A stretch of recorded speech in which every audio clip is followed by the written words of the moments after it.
l'amplificateur opérationnel ou l'AOP va être utilisé dans un montage, il ne va pas être utilisé tout seul.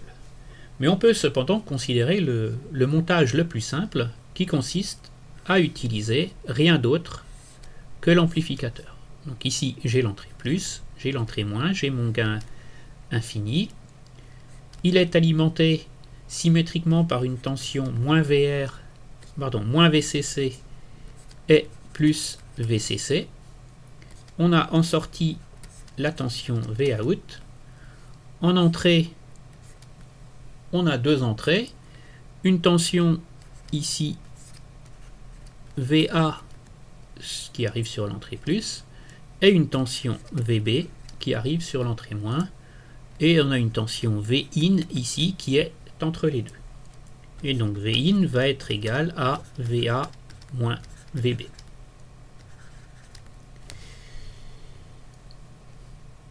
Donc on va utiliser ce gain très grand ou infini en disant que Vout va être égal à G fois Vin.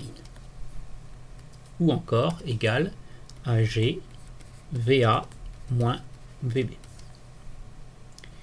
Alors, comme le gain tend vers l'infini, ou est très très élevé, Vout va tendre vers plus l'infini si VA est supérieur à VB, et Vout va tendre vers moins l'infini si VB est supérieur à VA.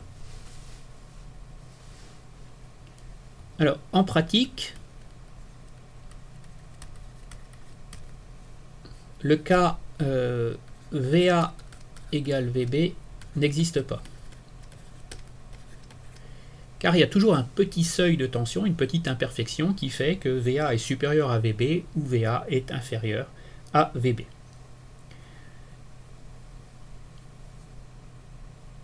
Un autre problème dans la réalité, c'est que Vout ne peut pas être égal à plus ou moins l'infini dans la pratique. C'est impossible, car la sortie de l'amplificateur ne pourra pas dépasser ces tensions d'alimentation, qui sont moins VCC et plus VCC. Donc en finale, cet amplificateur, si VA est supérieur à VB, va nous donner Vout qui est égal à plus VCC plus la tension d'alimentation. Et si VA est inférieur à VB, Vout va être égal à moins VCC.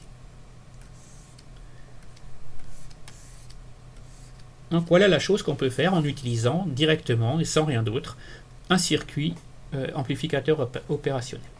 À partir de ces déductions, on peut utiliser cet AOP en montage comparateur. Donc là, on retrouve notre amplificateur opérationnel avec son entrée plus et son entrée moins, la sortie Vout.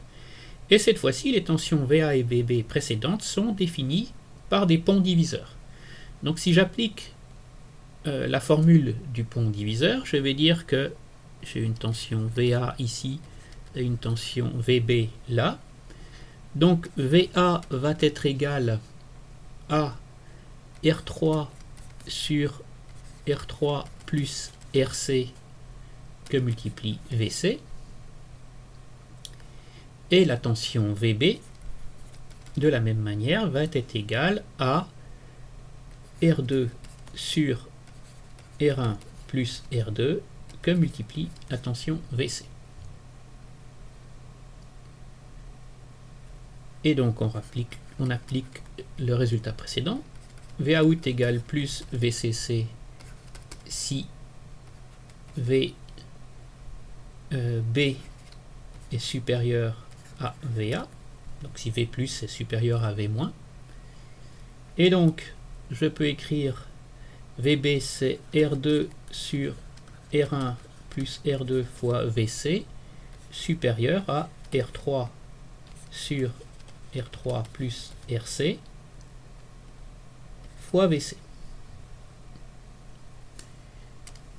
Je peux simplifier ici les valeurs de VC et j'obtiens l'inégalité R2 facteur de R3 plus RC supérieur à R3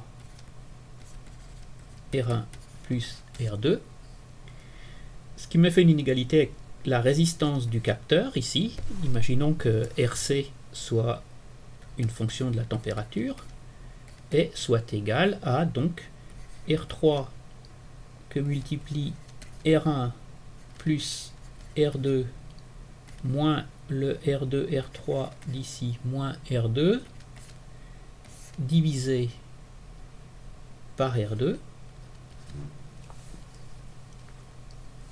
Donc là, ça se simplifie.